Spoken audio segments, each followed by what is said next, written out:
திருநெல்வேலி தாமிரபரணி கரையில் பசுமை போர்த்தி கிடக்கிறது அம்பாசமுத்திரம் தொகுதி.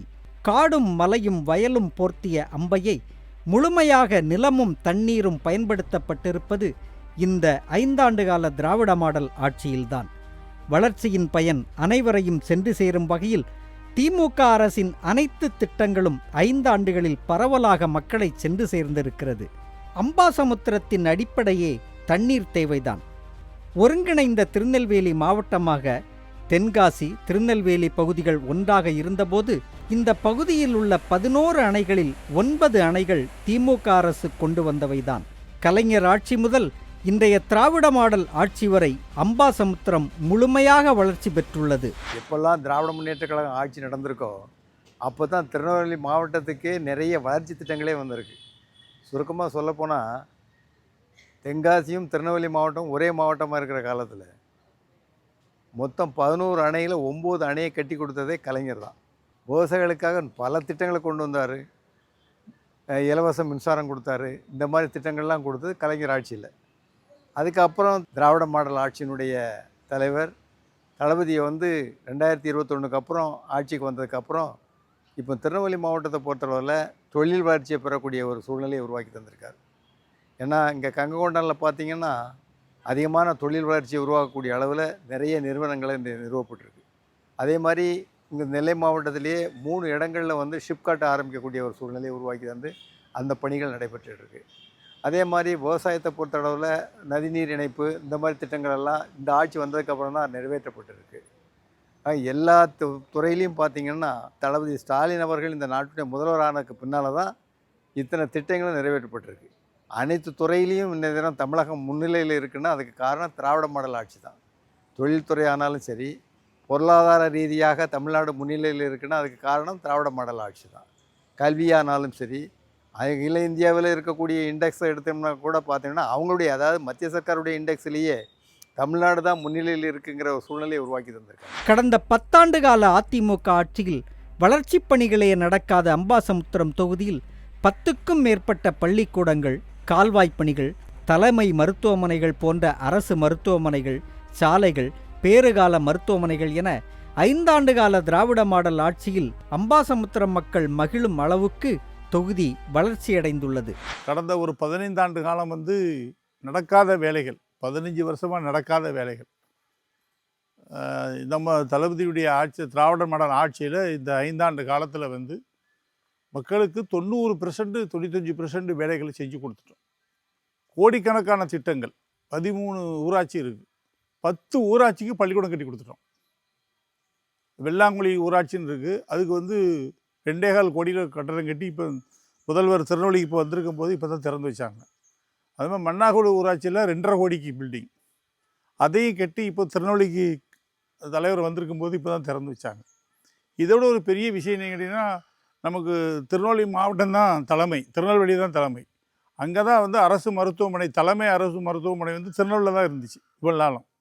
இப்போ இந்த 5 ஆண்டு கால ஆட்சியில் அம்பாசமுத்திரத்துக்கு அதுக்கு ஈக்குவலாக, திருநெல்வேலியில் இருக்கின்ற தலைமை ஆஸ்பத்திரிக்கு ஈக்குவலாக நம்ம அம்பாசமுத்திரம் தொகுதியில், அது மன்னார்கோவில் ஊராட்சி இடத்துல கிட்டத்தட்ட 25 கோடி ரூபாய்க்கு அரசு மருத்துவமனை கட்டி முதலமைச்சர் திறந்து வச்சு அது பயன்பாட்டுக்கு வந்துட்டு. பெண்கள் பேறுகாலத்துக்குன்னு தனி ஹாஸ்பிட்டல், முன்னாடி இது கிடையாதுங்க, பேறுகாலத்துக்கு மட்டும்தான் போகலாம். இப்போ ஸ்கேன் பண்ணுறது, என்னென்ன கருவிகள் உண்டோ அவ்வளவும் மருத்துவத்துறைக்கு பயன்படுத்தி பெண்கள் பேறுகாலத்துக்குன்னு தனி ஹாஸ்பிட்டல். அது இந்த தொகுதி மக்கள் போகிற மட்டும் இல்லை, வெளியூர்லேருந்து ஆட்கள் வருது, ஆலங்குளத்துலேருந்துங்க ஆட்கள் வருது. அந்த அளவுக்கு நம்மளுடைய ஆட்சியில் ஒரு பெரிய ஹாஸ்பிட்டல் கட்டி கொடுத்து இந்த ஊர் பகுதி மக்கள், அது ஒரு கிராமத்தில் மன்னார்குடி ஊராட்சி இடத்துல கட்டி இன்றைக்கி இது தொகுதி மட்டுமல்ல, எல்லா இடத்துலேருந்து அந்த மருத்துவமனைக்கு தாய்மார்கள் குழந்தைகளை பெற்று தாயை செய்ய நலமோடு செல்கிற வாய்ப்பை தளபதி உருவாக்கி கொடுத்ததுனால மக்கள் மத்தியில் அது ஒரு பெரிய எழுச்சியாக இருக்குது. அப்புறம் கடந்த 15 ஆண்டு காலம் தார் சாலைகள், அதாவது கிராம சாலையும் சரி, ஹைவே சாலையும் சரி, எங்கேயுமே போடாமல் 15 ஆண்டு காலம் குண்டும் குழியுமாக இருந்தது. தைப்பூச தெரு அது ரோடு போட்டு 20 வருஷம் ஆச்சு. இப்போ தளபதி ஆட்சி வந்ததில் 1,05,00,000 ரூபாய்க்கு அந்த தைப்பூச சாலையை அமைச்சு கொடுத்துருக்கோம். அது ஒரு பெரிய அது சங்கரன் கோயில்னு ஒரு கோயில் இருக்குது, அந்த கோயிலுக்கு இணைப்பு சாலைன்னு ஒன்று இருக்குது, அதுக்கு 64 லட்சம் ரூபாய்க்கு சாலை அமைச்சு கொடுத்தோம்.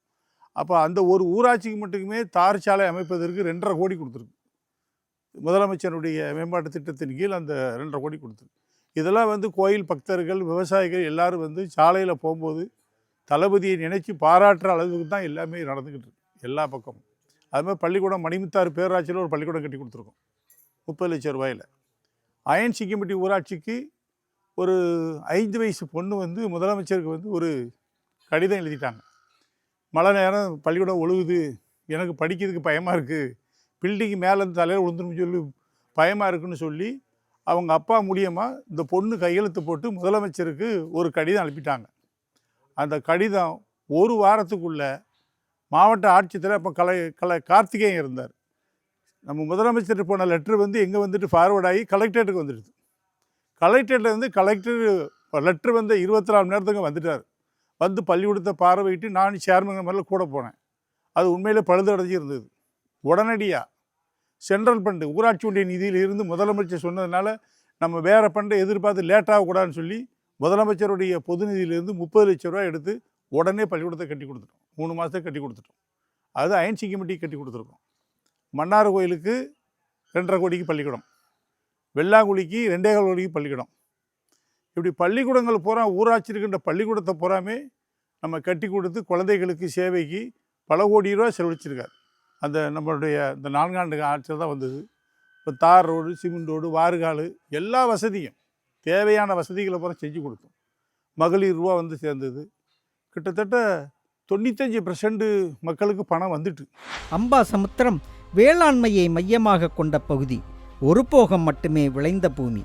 இன்று ஆண்டுக்கு நெல், வாழை என 2 போகம் விளையும் நிலையை திராவிட மாடல் அரசு உருவாக்கியுள்ளது. அம்பாசமுத்திரம் தொகுதியை பொறுத்த மட்டும் இந்த விவசாயத்துக்காக, அதாவது அதிமுக ஆட்சி நடக்கிற காலத்தில் 7 ஆண்டுகளாக பார்த்திங்கன்னா 7 ஆண்டுகளாக ஒரு போகம்தான் விளைய வச்சாங்க. அதாவது அது நெல் விளையிற பூமி, வாழை அதிகமாக இருக்கக்கூடிய பூமி, வருஷத்துக்கு 2 போகம் விளையக்கூடிய பூமி, வாழை அதிகமாக இப்போ பயிரிடக்கூடிய அந்த பூமியில் வருஷத்துக்கு ஒரு போகம்தான் விளைய வைக்கக்கூடிய சூழ்நிலை உருவாச்சு. 7 ஆண்டுகள் வந்தீங்கன்னா 7 ஆண்டுகளில் ஒரு போகம் விளைவிச்சது தான் அதிமுக ஆட்சி. ஆனால் இன்றைய தான் திமுக ஆட்சி வந்ததுக்கு அப்புறம் 2021க்கு அப்புறம் தண்ணி தட்டுப்பாடு இல்லாமல் எந்த காலத்தில் கரெக்டாக திறக்கணுமோ அந்த காலத்தில் கரெக்டான முறையில் தண்ணி திறக்கப்பட்டு 2 போகம் விளைவிக்கின்ற ஒரு நிலைமை இருந்துகிட்டு இருக்குது. விவசாயிகள்லாம் மகிழ்ச்சியாக இருக்காங்க. ஏன்னா அதே மாதிரி விவசாயிகளுக்கு இலவச மின்சாரம் கொடுத்துருக்காங்க. அதே மாதிரி விவசாய கடனை தள்ளுபடி பண்ணியிருக்காங்க. அவங்க வச்சுருந்த கடன் இதெல்லாம் தள்ளுபடி பண்ணி நல்ல மகிழ்ச்சியாக இருக்காங்க. ரொம்ப சிறப்பான முறையில் விவசாயம் நடக்கக்கூடிய பூமி அம்பாசமுத்திரம் தொகுதி. அம்பாசமுத்திரம் பசுமை போர்த்தி இருபோக சாகுபடியை செய்ய முறையாக சரியான நேரத்திற்கு தண்ணீர் திறப்பது முக்கியம்.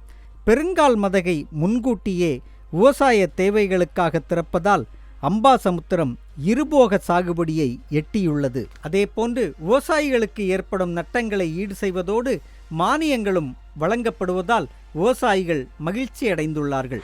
அதாவது இதற்கு முன்னால் வந்து இந்த பெருங்கால் பாசனத்தை பொறுத்தளவில் மொத்தம் 2700 ஏக்கர் வரைக்கும் நேரடி பாசனத்தின் மூலமாகவும் மறைமுக பாசனம் மூலமாகவும் பயன்படுகிறாங்க விவசாயிகள். இதில் வந்து கிராமங்களை பொறுத்தளவில் வைராவிகுளம், அயன் சிங்கம்பட்டி, ஜமீன் சிங்கம்பட்டி, தெற்கு பாப்பாங்குளம், அப்புறம் மூளைச்சி, தெற்கு கல்லிடைக்குறிச்சி ஆகிய கிராமங்களில் உள்ள விவசாய நிலங்கள் பயன்பெறுகிறது. இப்போ கடந்த 5 ஆண்டுகளுக்கு முன்னால் வந்து பெருங்கால் பாசனத்தில் வந்து போதிய தண்ணீர் இருந்தாலும் என்ன செய்வாங்கன்னு சொன்னால் குடி தண்ணீருக்காக வைத்துக்கொண்டு விவசாயத்துக்கு தண்ணீர் தராமல் மறுத்துருக்குறாங்க. இந்த 5 ஆண்டுகளில் வந்து நாங்கள் எங்களுடைய விவசாயிகள் எல்லாம் நேரடியாக மாவட்ட ஆட்சித்தலைவர் மூலமாக முதல்வருக்கு கோரிக்கை வச்சோம். முதல்வர் எங்களுடைய கோரிக்கையை கனிவாக பரிசீலித்து மே மாதம் 1ஆம் தேதி, எப்பொழுதும் ஜூன் மாதம் 1ஆம் தேதி தான் நடைமுறையில் தண்ணீர் திறப்பாங்க. ஆனால் இந்த 5 ஆண்டுகளும் ஒவ்வொரு வருஷமும் ஜூன் 1ஆம் தேதியை கணக்கில் வச்சு அட்வான்ஸாக எங்களுக்கு கார் சாகுபடிக்கு தண்ணீர் திறந்தாங்க. அதே போல் பிசான சாகுபடிக்கும் எந்தவித தடங்களும் இல்லாமல் 5 மாதங்களுக்கு தண்ணீர் தருவாங்க. இதனால் இருபோகம் எங்கள் விவசாயம் செழிப்பாக நடந்திருக்கு இந்த 5 ஆண்டுகளில். கடந்த 5 ஆண்டுகளில் அதுக்கு முன்னால் வந்து சரியான தண்ணீர் திறக்கிறது கிடையாது. விவசாயிகள் வந்து நிறைய பாதிக்கப்பட்டாங்க. விவசாயம் பொய்த்துது. அப்படிலாம் இப்போ இல்லை. இப்போ நல்லபடியாக எங்களுக்கு விவசாயம் நடக்குது. அதுக்கு எங்கள் முதல்வருக்கு நாங்கள் நன்றி சொல்லணும். மானியங்களை பொறுத்தளவில் உங்களுக்கு விவசாயிகளுக்கு வந்து நிறைய இப்போ நம்ம தமிழக அரசு வந்து வேளாண் பட்ஜெட் தனிமையாக ஒதுக்கி அதுக்கு நிறைய நிதி ஒதுக்கி இருக்கிறாங்க. அதில் வந்து விவசாயிகளுக்கு மெயினாக பார்த்தீங்கன்னா இயந்திர நடவுகளுக்கு வந்து இப்போ இந்த வருஷம் கூட எங்களுக்கு 4000 ரூபா மானியம் கொடுத்தாங்க. ஒரு விவசாயிக்கு 1 ஏக்கர், அதிகபட்சம் 1 ஏக்கருக்கு வந்து 4000 ரூபா மானியம் கொடுத்தாங்க, குறுவை சாகுபடின்னு சொல்கிற மெத்தடில். அதுபோல் இயந்திர நடவு மிஷின், இப்போ இயந்திர நடவு தான் முக்கியமாக இருக்கிறதுனால அதில் மானியம் வந்து இருக்குது. பெண் விவசாயிகளுக்கு கூடுதல் மானியம் இருக்குது. இப்போ வந்து தாழ்த்தப்பட்ட பிரிவு உள்ள விவசாயிகளுக்கு மானியங்கள் கூட அந்த மாதிரி கொடுத்துட்ருக்காங்க. அது வந்து மற்ற விவசாயிகளை விட தாழ்த்தப்பட்ட பிரிவினருக்கு வந்து 10% மானியம் கூடுதலாக கொடுக்குறாங்க. அது இந்த அரசு தான் செய்யுது, இதுக்கு முன்னால் அப்படி கிடையாது. அதேபோல் டிராக்டர் வாங்குறதுக்கு மானியங்கள் இருக்குது. வேளாண் பொறியியல் துறை மூலமாக கொடுக்குறாங்க. இப்போ எங்கள் பகுதியெல்லாம் மலை அடிவாரத்தில் இருக்கிறதுனால எங்களுக்கு சோலார் மின்வேலி அமைக்கிறதுக்கு எல்லா மானியங்களும் கொடுத்துக்கிட்டு இருக்கிறாங்க. அதுவும் பெரிய நன்மையாக இருந்துக்கிட்டு இருக்குது. ஒரு மனுவை கொண்டு போய் எங்களுக்கு வேணும் அப்படின்னு சொன்னால் அவங்க அங்கேருந்து கால் பண்ணி, இல்லை நம்ம வந்து இப்போ ஆன்லைனே வந்துச்சு, எல்லா திட்டங்களுக்கும் ஆன்லைனில் நம்ம கோரிக்கை வச்சாலே அவங்க உடனே பரிசீலனை பண்ணி இதை தான் கொடுங்க சார், உங்களுடைய பட்டா பத்திரம் இதெல்லாம் கொடுத்து, அப்போ ஒரு விவசாயிகளுக்கு சில இது இல்லாமல் இருந்தால் கூட அதை சரி பண்ணி கொண்டு வாங்க, உங்களுக்கு மானியம் ஏற்றி விட்றோம், அதுக்கப்புறம் செய்கிறோம் அப்படின்னு சொல்கிறாங்க. பம்பு செட்டுக்கு மானியம் கொடுக்குறாங்க. எல்லாத்த விட மிகப்பெரிய இது வந்து விவசாயிகளுக்கு இலவச மின்சாரத்தை வந்து கேட்டவுடனே கிடைக்குது. அதுவே எங்களுக்கு மிகப்பெரிய வரப்பிரசாதம். இதுக்கு முன்னாடி வந்து ஒரு நெல் மில் கொள்ளும் தான் இருந்துச்சு. மணித்தார் பெருங்கால் பாசனம் வந்து மொத்தம் 2500 ஏக்கர் இருக்குது. இதில் ஒரு கொள்ளும்பு தான் இருந்துச்சு. இப்போ வந்து 3 ஆக்கியிருக்காங்க. விரிவாக்கமாக இருக்கிறப்பயே விவசாயிகள் வந்து உடனுக்குடனே அந்த நெல் பர்ச்சேஸ் பண்ணிடுறாங்க. ஆனால் காற்று கிடக்க வேண்டியது இல்லை, மழையினாலும் பாதிப்பு இல்லாமல் இருக்குது. நெல் போட்ட ஒரு 2 நாள் 3 நாள்லேயே விவசாயிகள் அக்கௌண்ட்டுக்கு வந்து பணம் ஏற்றி விட்டுருக்காங்க. அது அவங்களுக்கு நல்ல லாபமாக இருக்குது, மன உளைச்சல் இல்லாமல் இருக்காங்க. முன்னாடி அயன்சிம் மட்டும் இருந்துச்சு, இப்போ பொட்டல் பாப்பாங்குளம் 3 எண்ணம் வச்சுருக்காங்க. அது அந்தந்த பகுதி விவசாய அப்புறம் அந்தந்த இடத்துல போடுறதுனால கூட்டங்கள் கம்மியாகிருக்கு. அதனால பயனாக இருக்குது. இப்போ ஒரு கொள்முதல் வேணும்னா ரொம்ப கூட்டம் இருக்கும், போட்டுவிட முடியாது. எங்களுக்கு வந்து வேளாண்மை கை கொடுத்துருக்காங்க விவசாயிகளுக்குலாம். நம்ம ரொட்டேட்ரு, நடுவு மிஷினு, களை மிஷினு, அப்புறம் அந்த விவசாயிகளுக்கு பூரா மண்மட்டி, கடப்பாரை, அந்த மாதிரி விவசாயிகள் உள்ள கருவிகள் ஃபுல்லாக கலைஞர் வேளாண்மை திட்டம் மூலமாக நிறைய விவசாயம் பயன்பட்டுருக்காங்க. எங்கள் ஊர் விவசாயம் நிறைய பயன்பட்டுருக்காங்க. ஆமாம், நான் ரொட்டேட்ரு வாங்கியிருக்கேன். டிராக்டர் ரொட்டேட்ரு நான் கலைஞர் வேளாண்மை மூலமாக வாங்கியிருக்கேன். ஜூன் 1ஆம் தேதி தண்ணி திறந்தால் தான் விவசாயத்தை அந்த பருவ காலத்தில் பண்ணி அறுவடை பண்ண முடியும். ஜூன் 1ஆம் தேதி தண்ணி திறக்கலைன்னா விவசாயம் பண்ணால் இந்த அறுவடை பண்ணுறது மழை காலமாக வந்துடும். நம்ம கஷ்டப்பட்டு பண்ண விவசாயத்தை மழை காலத்தில் மழையில் நனைஞ்சி தண்ணியில் முங்கி அதிகமாக வம்பா போச்சு. அவங்க தண்ணியே திறக்கலை. தண்ணி திறக்காதனால விவசாயம் இல்லாமல் போச்சு 10 வருஷம். 10 வருஷம் கிடையாது, ஜூன் 1ஆம் தேதி. அப்போ அட்வான்ஸ் கால் தண்ணின்னு ஒன்று தண்ணி திறப்போம். அதாவது தண்ணி போக எக்ஸ்ட்ரா ஒரு பூ விளைக்கிது அட்வான்ஸ் கால் தண்ணி ஒரு தண்ணி திறப்போம். அதையும் அவங்க திறக்கலை. ஜூன் 1ஆம் தேதியும் திறக்கலை, மே 1ஆம் தேதியும் திறக்கலை. அட்வான்ஸ் எந்த தண்ணியுமே திறக்காமல் டேமில் 100 அடி தண்ணி இருக்குது. டேமில் 100 அடி தண்ணி இருந்தாலும் அந்த தண்ணியை திறந்து விடுறதுக்கு மாவட்ட ஆட்சித்தலைவரும் அப்போ இருக்க ஆட்சியாளர் அதை வழிமுறைக்கு கொண்டு வரலை. ஆனால் 10 வருஷத்துக்கு பிறகு தளபதி திராவிடர் மாடல் இந்த 5 வருஷம் வந்த பிறகு ஜூன் 1ஆம் தேதி காலையில் 10 மணிக்கு முறையான தரிசனம் பண்ணி டேமில் தண்ணியை திறந்து விவசாயிகள் செழிப்பாக விவசாயம் செய்துக்கிட்டு இருக்காங்க. அதே மாதிரி அட்வான்ஸ் கால் தண்ணிம்போம், அதையும் கரெக்டாக அந்த மாதத்துக்கு திறப்போம். பெருங்கால் வாய் திறப்போம், அதுவும் அந்த மாதத்துக்கு திறப்போம். கடனாநிதி அணையை நம்ம காலத்தில் கடனாநிதி விரிவாக்கம் செய்து அப்போ கலைஞர் இருக்கும்போது அது ஒரு விவசாயிகள் ஒரு பெரிய விஷயம். கடனாநிதியை விரிவாக்கம் பண்ணி ஒரு வாய்க்கால் போட்டு கொண்டு வந்தார்.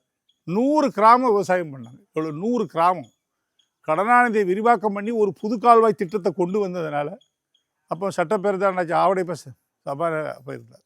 அவர் கொண்டு வந்து 100 கிராமம் இன்றைக்கி விவசாயம் பண்ணுறதுன்னு சொன்னால் அது நம்மளுடைய திராவிடர் மாடல் ஆட்சியினுடைய பலன். விவசாயிகளுக்கு நல்ல செழிப்பாக தண்ணி திறந்து விவசாயத்துக்கு தேவையான உதவிகளை திராவிட மாடல் ஆட்சி நான் சார்ந்திருக்கின்ற கிராமங்கள் செழிப்புனா செழிப்பு அப்படி மகிழ்ச்சியாக இருக்காங்க.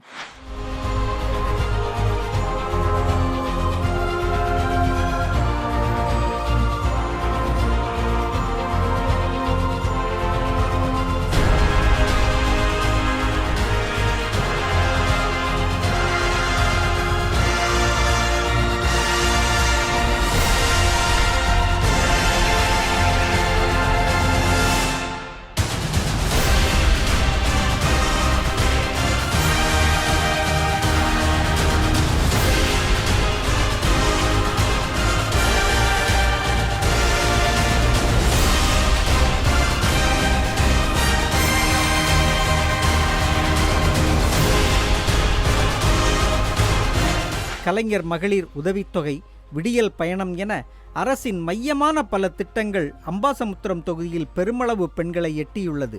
இந்த திட்டங்களால் மட்டுமல்லாமல் திராவிட மாடல் அரசின் கொள்கையே பெண்களை மையமாக வைத்துதான் செயல்படுத்தப்படுகிறது. தலைமையில் சொன்னபடி ஒவ்வொரு கிராமத்துக்கும் நான் போயிருக்கேன். எல்லா கிராமத்துலேயும் போய் பார்த்து அங்கே உள்ள மகளிர்களோட பேசக்கூடிய சூழ்நிலை, மகளிர் கூட்டத்தை நடத்தியிருக்கோம்.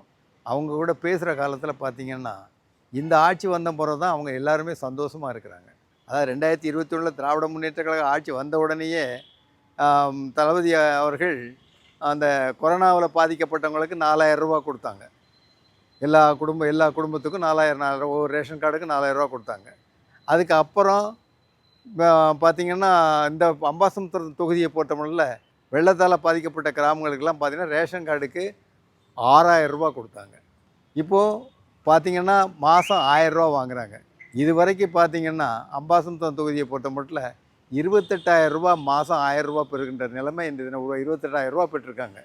இது போக அந்த 4000 ரூபா, அதுக்கப்புறம் 6000 ரூபா வெள்ள நிவாரண நிதி கொடுத்தது, இதெல்லாம் பார்த்திங்கன்னா இந்த தினம் கிட்டத்தட்ட 40,000 50,000 ரூபா கிட்ட மக்கள் பெற்றிருக்கக்கூடிய ஒவ்வொரு குடும்பத்தில் உள்ளவங்களும் ஒரு ரேஷன் கார்டில் உள்ளவங்க 50,000 ரூபா பெற்றிருக்கக்கூடிய சூழ்நிலை இந்த இது இருக்குது. அதனால் மக்கள் ரொம்ப மகிழ்ச்சியாக இருக்காங்க, சந்தோஷமாக இருக்காங்க.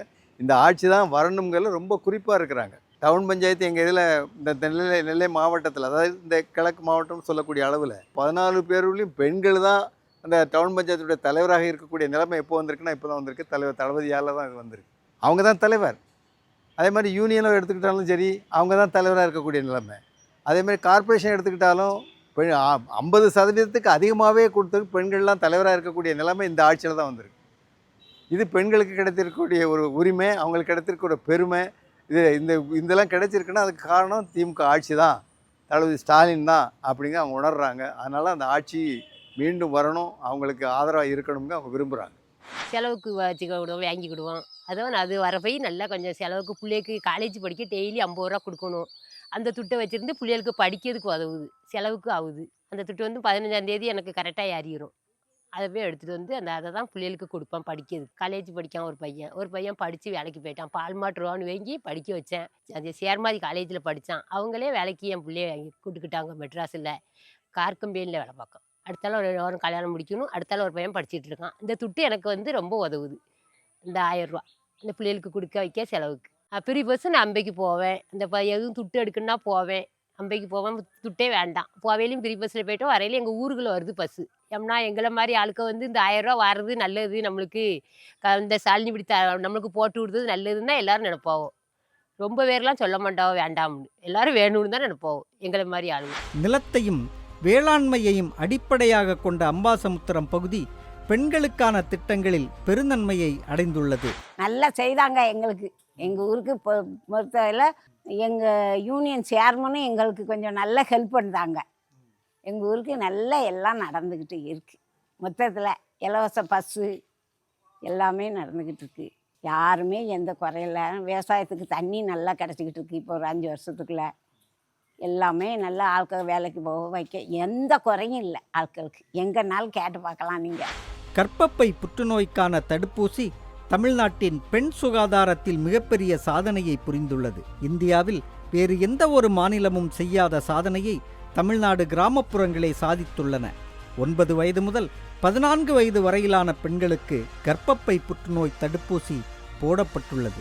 அதை வெற்றிகரமாக நடைமுறைப்படுத்திய முதல் மாநிலம் தமிழ்நாடு தான். அதாவது இந்தியாவில் சுகாதார அமைச்சகத்திலிருந்து ஒரு அறிவிப்பு வெளிவந்தது. இந்தியாவில் இருக்க சின்ன குழந்தைகளுக்கு பூரா கர்ப்பப்பை புற்றுநோய் வருதுன்னு. அதை வந்து எந்த மாநிலமும் அதை முன்னெடுக்காமல் தமிழக அரசு திராவிட மாடல் முதலமைச்சரின் சீரிய முயற்சியால் தமிழக அரசு நிதியிலிருந்து அதுக்கான மருந்து வாங்கி 9 வயசுலேருந்து 14 வயசுக்குள் உட்பட்ட அனைத்து மகளிர் குழந்தைகளுக்கும், சின்ன குழந்தைகள் அத்தனை குழந்தைகளுக்கும் அந்தந்த ஸ்கூலில் போய் எல்லாருக்கும் அந்த கர்ப்பப்பை புற்றுநோய்க்கான தடுப்பூசி எல்லாருக்கும் போடப்பட்டிருக்காங்க. இதை வந்து இந்தியாவில் எந்த மாநில அரசும் இதுவரை செய்யலை. நம்ம தமிழ்நாடு திராவிட மாடல் அரசு மட்டும்தான் இதை செஞ்சுருக்கு. இது ஒரு பெரிய சாதனை முதலமைச்சருக்கு. இந்தியாவில் இருக்க அத்தனை தாய்மார்களுக்கும் இப்போதைக்கு வந்து ஒரு 30% 35% பேருக்கு இந்த பாதிப்பு எல்லாருக்கும் இருக்குது. அதை சின்ன குழந்தைகளே அதை பாதுகாக்கணும்னு சொல்லி நம்ம திராவிட மாடல் முதலமைச்சர் வந்து அதாவது வந்து அவர் வந்து எதையும் எதிர்பார்க்காம நம்மளோட தமிழ் சந்ததிகள் நல்லா இருக்கணுங்கிற ஒரே எண்ணத்தில் சின்ன குழந்தைகளுக்காக அவர் வந்து மாநில அரசு நிதியிலேருந்து இதை செஞ்சுருக்காரு. இது ஒரு பெரிய சிறப்பான திட்டம். இந்தியாவில் எந்த மாநில அரசும் இதை முன் வரல. நம்ம அரசு தான் இதை செஞ்சுருக்கு. இது ஒரு பெரிய சாதனை. இல்லம் தேடி கல்வி ஆரம்ப கல்வியிலும் கிராமப்புற கல்வியிலும் பெரும் சாதனையாக பார்க்கப்படுகிறது. முதலமைச்சர் ஸ்டாலினோட இல்லம் தேடி கல்வி அது எடுத்துட்டு இருக்கேன். நான் +2 முடிச்சிருக்கேன். பிள்ளைங்க வந்து ரொம்ப பயன்படுறாங்க. ஏன்னா சாயந்தரம் ஸ்கூல் போனோமா வீட்டில் வந்து விளாண்டமான்னு தான் இருப்பாங்க. இப்போ அப்படி கிடையாது. ஒரு 4-5 மணி ஆயிட்டுனா டியூஷன் வந்துடுறாங்க. 2 மணி நேரம் நல்லா உட்காந்து படிக்கிறாங்க. பிள்ளைங்களோட படிப்பும் நல்லா இருக்குது. அதனால் எங்கள் தெரு பிள்ளைங்க, அதாவது கஷ்டப்பட்ட பிள்ளைங்க 100 ரூபாய் கொடுத்து ஃபீஸ் கொடுத்து வெளியில் போக முடியாத பிள்ளைங்களுக்கு இது வந்து ரொம்ப பயனுள்ளதாக இருக்குது. அதனால் முதலமைச்சர் அவங்களுக்கு வந்து நான் ரொம்ப நன்றி சொல்கிறேன் சார். இதனால் எனக்கும் வந்து மாதம் 1000 ரூபாய் கரெக்டாக ஏறிடுது. என்னோட வீட்டு செலவுக்கும் அது வந்து பயனுள்ளதாக இருக்குது. பிள்ளைங்களோட படிப்புக்கு வந்து அது உதவியாக இருக்குது. அது போக பசங்க என்னோட பையனுக்கெல்லாம் வந்து நான் முதல்வனில் வந்து 1000 ரூபாய் ஏறிட்டுருக்கு. அப்படிங்கும்போது இது 3000, இது இளம் தேடி கல்வியில் எனக்கு ஒரு 1000, 4000 போது என்னோட வீட்டுக்காரதை கூட நான் எதிர்பார்க்க வேண்டிய தேவையில்லை. நான் வந்து சுயமாகவே என் பிள்ளைங்களை வந்து பார்த்துக்கிற அளவுக்கு எனக்கு ஒரு தைரியம் வருது. அதனால் எதிர்பார்க்கணும், கணவரை எதிர்பார்க்கணும், இல்லை மாமனார் மாமியாரை எதிர்பார்த்து நம்மளோட இப்போ நம்ம வீட்டுக்கு நம்ம பிறந்த வீட்டுக்கே போகணும். அவங்க கையை தானே எதிர்பார்த்து நம்ம போக வேண்டியதாக இருக்குது. ஒரு 1000 ரூபாய் தாங்க, நாங்கள் வீட்டுக்கு அம்மா வீட்டுக்கு போயிட்டு வரேன் அப்படின்னு சொல்ல வேண்டியது இருக்கலாம். இது வந்து நமக்கு அந்த தேவையில்லை. நம்மளோட அக்கௌண்ட்டுக்கு ஏறுது. நம்ம எடுத்துக்கலாம், நம்மளோட சுய தேவைக்கு அதை வந்து யூஸ் பண்ணிக்கலாம். வாக்களிக்காத மக்களுக்கும் சேர்த்தே உழைத்து வரும் முதலமைச்சர் முத்துவேல் கருணாநிதி ஸ்டாலின் அவர்களின் சொல்லின் உண்மையை, வலிமையை அம்பாசமுத்திரம் தொகுதியில் நாம் பார்க்க முடியும். அணைக்கட்டு முதல் அரசு மருத்துவமனை வரை இந்த 5 ஆண்டு சாதனையை அம்பாசமுத்திரம் அனுபவித்து வருகிறது.